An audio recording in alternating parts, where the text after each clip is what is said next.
Who's the most terrible of them all? It's HollywoodLian. Hey, all you terrible people. Welcome to Everyone is Terrible. I'm your host, HollywoodLian. Joining me today from the 90 Days Gay podcast, it's Matt Marr. Hi, sugar. I'm laughing as you're saying that because everyone is terrible right now and we're calling them out on this shit and I love it. This is my new project, and Matt, I'm so excited to have you on this. Girl, this is great. This is you because we've been squirrel friends for like 2 or 3 years and we've done stuff, but all the time, LuAnn is like, this person's terrible. Like you use that word all the time. So when I saw that you're calling the show Everyone is Terrible, I'm like, bitch, you say that all the time. Let's kick it off with a couple things that are not so terrible, just to give you guys some balance, because it's all about balance here. Katy Perry had a baby. She named the baby Daisy Dove Bloom, which normally I hate celebrity names, but I actually think this isn't terrible. Well, again, this is why we're friends, because I didn't even know you were going to talk about this. So I already have a deep investment in story about this. I can't make fun of this name. It's so cute. It's so cute. I'm like, I can't be mad at Katy Perry. Like, she's got a cute baby. We've all seen the nude pictures of Orlando Bloom. He's got an amazing dick. Like, oh my and God. she's living her best life right now. So her music, it's fine, but she loves the gays, so I have to love her. You know what I mean? I know the best dog psychic if Orlando needs to talk to a dog psychic. Oh, that would be so great. Oh my God. We should have a little special on that. I'm that LA bitch. You're so LA. I'm like, I have the best dog psychic. my family from Oklahoma, if they listen to this, they'd be like, what the fuck, Matthew? God bless you for talking about Orlando Bloom's dick. God, it's nice. It is. He was just showing it off for all of Europe. Good for them. He could Legolas my ass any day of the week. We have a lot to cover, so let's get into it. Bella Thorne makes $2 million off OnlyFans in 24 hours, breaks the record. Everyone's going crazy. Thorne is believed to be the reason why the platform's tipping system has now changed, affecting hundreds and thousands of content creators on the app. Bella Thorne was sending personal messages to her fans saying, if you send me $200 for a pay-per-view tip, I'll send you a picture of me naked. And then she wouldn't send them a picture of her naked. She would be clothed, scamming thousands of people, them wanting their money back. OnlyFans is struggling to come up with $2 million to pay her. So everyone that also gets paid on the app is now being delayed. There's people that we know on OnlyFans, I'm sure, mutually. What do you think about this whole new digital sex world and celebrities kind of jumping into this pond here? Okay, if we know good friends that are on OnlyFans, you've got to text me after this because I need to I need to see. It's ironic that a lot of, again, we cover 90 Day Fiancé and the multiverse of that. And there is starting like several 90 Day Fiancé fan people having OnlyFans. And just recently, like we had the first lesbian couple, and one of them made a lot of money from OnlyFans as well. I'm here for it. I'm here for people making money as long as they're not hurting themselves or putting themselves in bad situations at all. I think the problem is that, look, if you're going to start an OnlyFans, people want to see tits, ass, and dick. Like they want to see, this isn't like we're being friends. People expect it to be pornographic. If we, on a rare occasion, pay for porn, we want to see the porn. Oh yeah, I would be very, very mad, especially if that creator is DMing me, telling me that I'm going to get something for tipping her $200, which now the tipping system has changed. You can only tip $100 and you can only charge $50 for a pay-per-view photo now. And this is all because of Bella Thorne. She's terrible. She's terrible. And because a lot of people, she's already famous, and a lot of people, this is how they supplement all their income. I mean, this is how they live. So, if you're pretty and you're not super talented, OnlyFans is a great option for you. Yeah. I said it. Sorry, but it's true. If you want to go that, now there's some people that are freaky deaky and really deliver and like make like high art porn on like on not Patreon, but on OnlyFans. But that's few and far between. But again, if you're out there listening, you think, okay, good for you. But just remember, you've got to have production value. You just can't just show up there and then con people. It's got to be good. Well, that's just the lesson with everyday things. Everyone thinks they could do everything by just watching something. Yes. Oh, I see you have a podcast. I feel like I can do that. And then you go to step one and you realize this is actually work. 10,000 hours. You need 10,000 hours of porn experience before you're an expert. Absolutely. Absolutely. So if you want to be a supporter of the show, it'll just keep me one step closer to getting out of that still or sparkling phase. That would be lovely because, it's all here for the show. We do it for you guys. LuAnn doesn't want to do porn. He can't. His partner said no. He cried to me for like 30 minutes. Fucking support him. Give him $5. Bitch works for it. Thank you. If I had a 20-inch penis, then maybe I would. If I was same. If I was Aaron and Denise Richards, they should make an OnlyFans. People would love that shit. They would. Is Denise Richards, by the way, is she guesting on Young and the Restless? Either it's that one or Bold and the Beautiful. It's one of the Maybe soaps. It's Bold and the Beautiful. But I saw her and I'm like, girl, good for you for not getting facial work because she looked rough. Oh, yeah. She hasn't tightened everything up. We'll get into that when we talk about Beverly Hills. Okay. The Bravo breakdown is coming up, but I just want to touch on Ellen. I know we talked about it in our first couple podcasts, and we're not going to get so deep into it, but I just want to say that Rosie O'Donnell came out and kind of doubled down on Ellen, confirming everything that has been out there, but throwing in that she has some compassion because she thinks that Ellen just might be socially awkward. And she's like, I'm like that too. And I'm like, is that a thing? Can you be a nationwide, syndicated, globally talk show host and be socially awkward and therefore you're mean to your production staff and guests? I read this and I thought, I don't know if Rosie is necessarily giving her a pass of, I don't know. I feel like that was Rosie's way basically of saying, I don't want to throw her under the bus and I don't want to get called into this shit show, but I also don't want to defend her. I'm actually, do you know Chris Farah? Do you know her? She's a comedian. No, but isn't she the comedian in LA that's also the waitress that allegedly almost got fired because Ellen DeGeneres called the restaurant owner and complained about it? It's not allegedly. It's true. I'm good friends with Chris Farah. Well, tell us the story. No, it's all what you've read and she's talked about. It is very true. She was like, she used to talk about it in her stand-up all the time, like waiting on Ellen. She had just chipped nail polish, working at Real Food Daily up on like, I guess that was Fairfax, wherever that is. And she served Ellen. And then a week later, her manager got a call. She didn't get fired from it. I think her manager was kind of like, this is ridiculous. But literally, Ellen called a week later just to say, food was great, but her experience was ruined by wondering if she had chipped nail polish in her food and that waitress needed to fix her nails. Get out of here, Ellen. Yeah, I just can't even deal with it. It's real. I also have other people that I know personal experience that have had, and I'm not going to tell their stories, but y'all, if you're reading it, it's all true. So Rosie's right. And like when Rosie said, oh, I don't go on her show because I don't like the scary stuff and all that. No bullshit. She doesn't go on her show, I bet, because Rosie probably has heard shit about her and doesn't want to go. Well, if you have any updates on Ellen, let us know. We've talked about this a couple times. You got to be nice to people. I've waited on so many celebrities.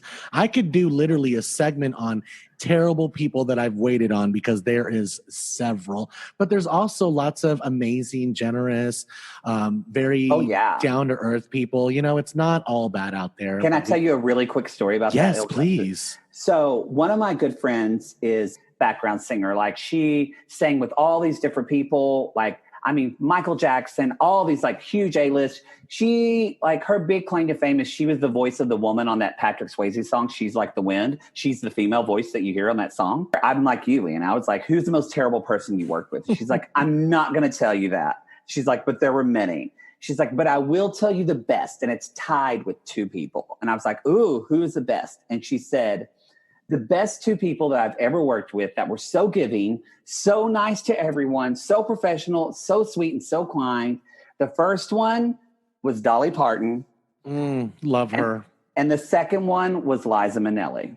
Oh, wow. Icon.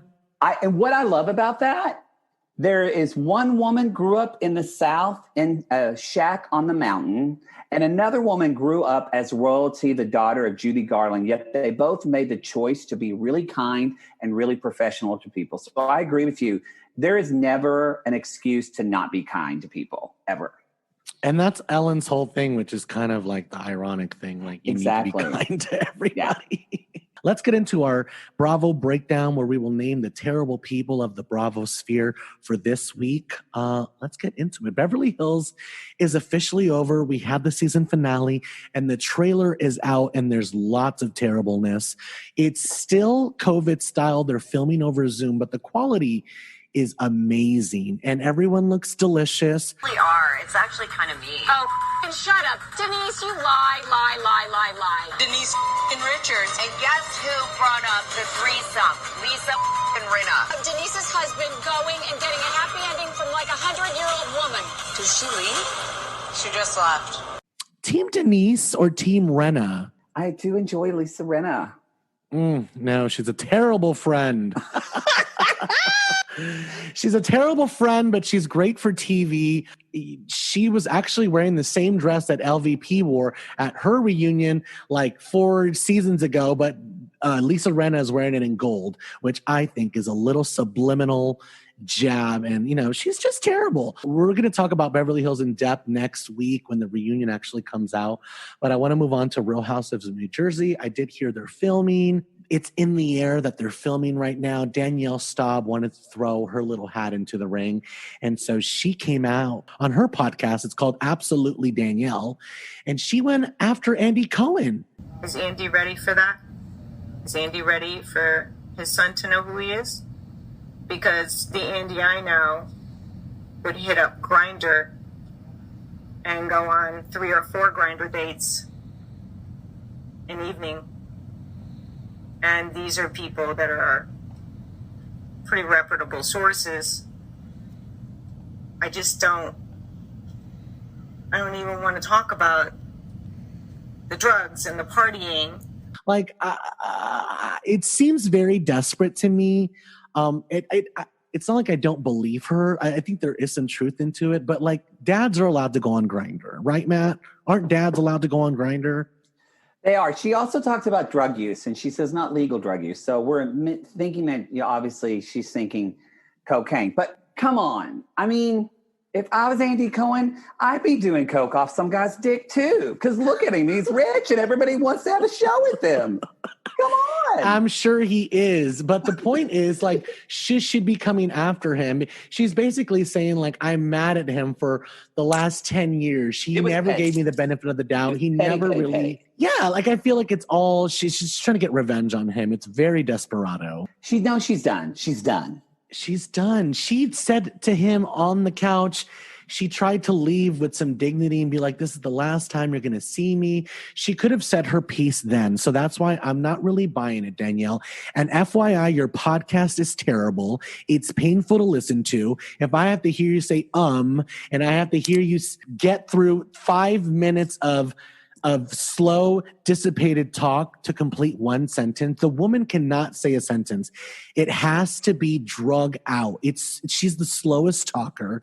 So don't listen to the podcast. I mean, it's absolutely terrible. That name is stupid. Yeah, absolutely, Danielle. It tells me nothing. Yeah, and her real name isn't even Danielle, it's Beverly. So she should have called it Absolutely Beverly. That's a way better name. Well, Dorinda's leaving the Real Housewives of New York City, and I know, you guys, I know. She's been mean, she's been drunk, but haven't we all? Haven't we all been that terrible drunk? I'm going to miss Dorinda, and let me tell you why. Because even though she's mean and she's a drunk, she has fun. She knows how to keep it real. And also, she went after Ramona, which is the most terrible person on the cast. But I do feel like Dorinda did lash out a lot this season. You know, she deflects a lot. She goes after you when she's unhappy. But she's delusional. It's the perfect recipe for a housewife. I think that a step back is needed. Maybe some self-reflection. But come back next season and like give it to us good. Sometimes you just need a little time off. But her contract did not get renewed. Therefore, Dorinda is technically fired, technically not coming back. I mean, it seems no secret, y'all. She probably has a drinking problem. And by probably water is wet, or in this case, rinda is wet. Man, if she's not good TV. And I always enjoy too, like, first of all, I want a hairstyle. I want a wig that looks like her hairstyle, and because it's just so awkward all the time. And secondly, that woman, you can tell that either she's not good at it or her makeup artist hates her because it never looks good. And as someone who used to be a makeup artist, I'm pretty sure she does her own makeup. Yeah, I'm pretty sure too. And I'm pretty sure she's drunker than Cooter Brown when she does it. And it looks like she did like a paint by numbers on her face. And I don't think she would know a blending brush if it smacked her on the ass. But I wish her well. And I always love critiquing her makeup. And I would love to visit the Berkshires with Rihanna, as Rihanna commented on her Instagram post, said, I want to come over. Can you believe Rihanna commenting on Dorinda Medley's Instagram that she wants to come over? I want to be there too, girl.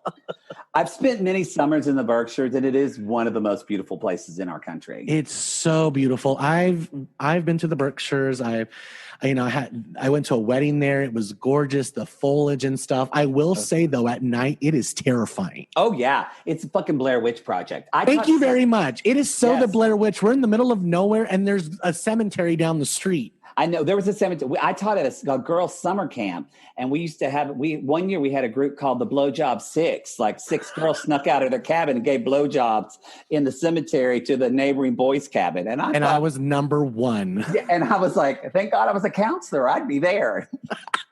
Oh, I love a midnight blowjob. All right. Well, let's move on to LuAnn Has a new song. And if you haven't listened to it, maybe you got a preview of her singing abilities last night on Real Housewives of New York City episode. She sang happy birthday to Dorinda, who was leaving, and she sounded like James Earl Jones singing happy birthday. It was very manly. Happy birthday to you. Very, very slow, very drawn out. It was terrible. It was absolutely terrible. But she does have a new song called Viva La Diva, which I did talk about on Grant's Rants podcast. But I wanted to revisit it because I really listened to the lyrics and I watched the video in full form as opposed to just a couple clips. Matt Marr, what do you think about this terrible song? You know, I don't know if I want to say much because it's cruelty-free, just like me. You know, that was the best part, actually. It was the best part of the part. You know, I am a singer. I'm a trained singer. That was my undergrad degree. So I was shocked that she can sing lower than me, and I'm a bass baritone. So I was like, whoa, someone's balls dropped. I guess when we recorded this, it's a horrible song, and y'all, some of you might come for me, and I know a lot of people don't say this, but y'all, as a Drag Race fan, I'm just going to say it. This song is actually worse than RuPaul's music. Oh my God, I love RuPaul's music, though. I mean, you know who I feel sorry for? And I know they got paid, but I'm so sorry for that fat white guy at the piano. He's just like, fuck.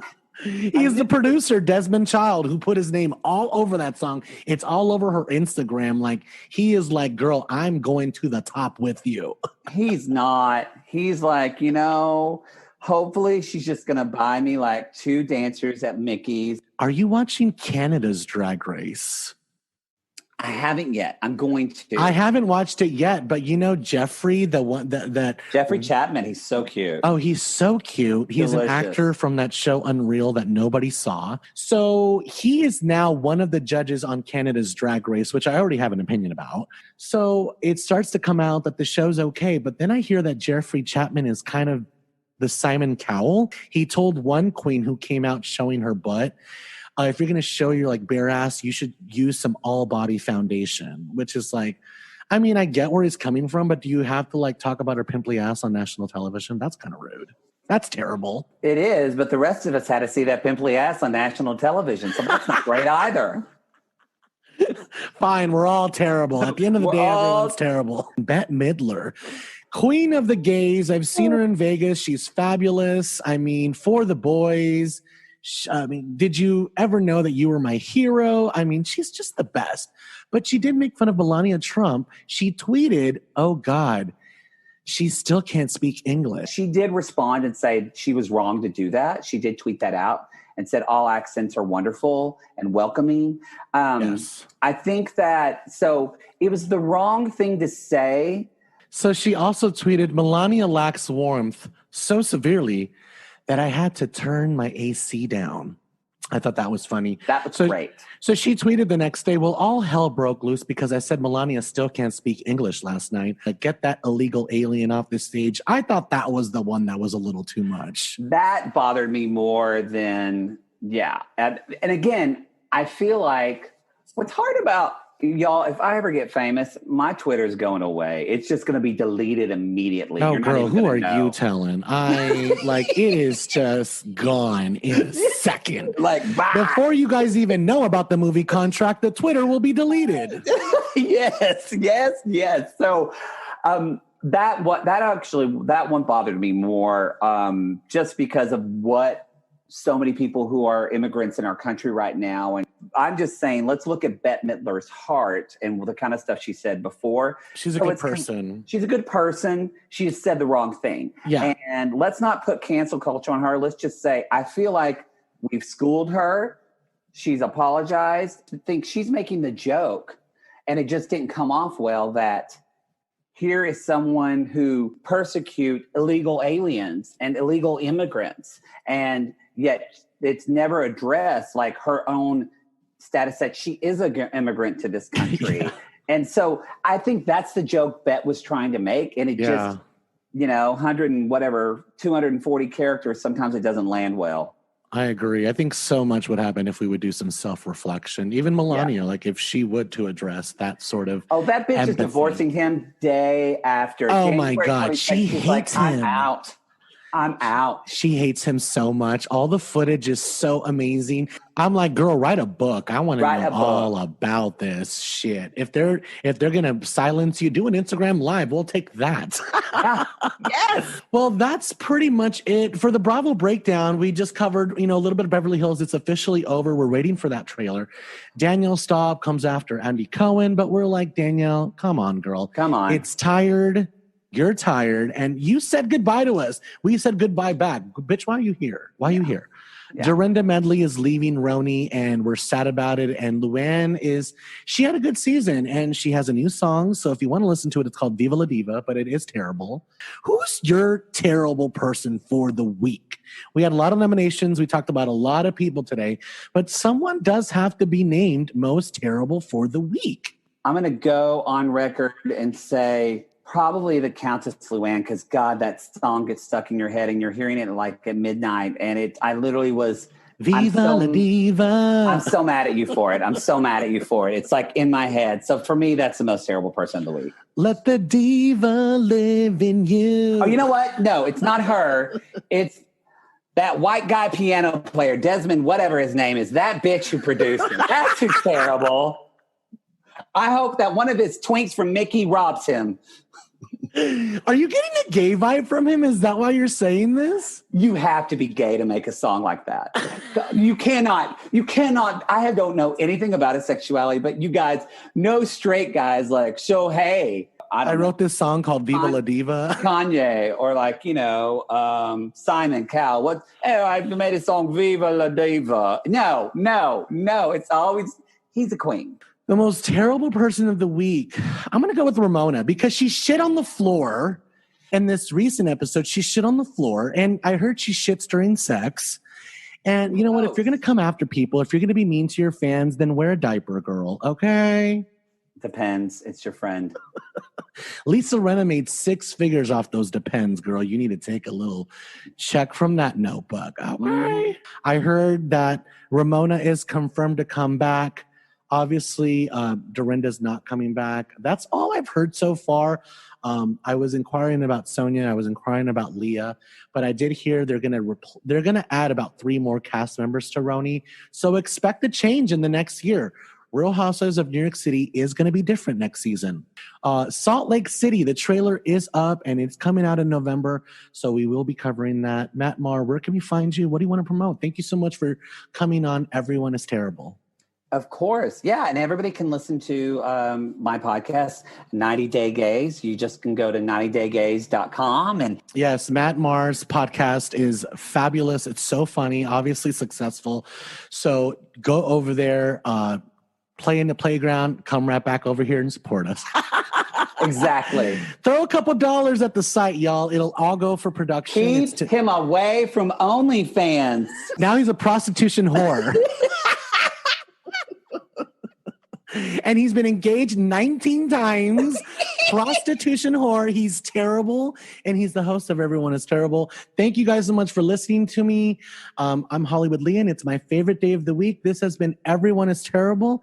And remember, send us your DMs because at the end of the day, everyone is terrible and you can end up on the list. So we'll see you guys next time. Bye, terrible people.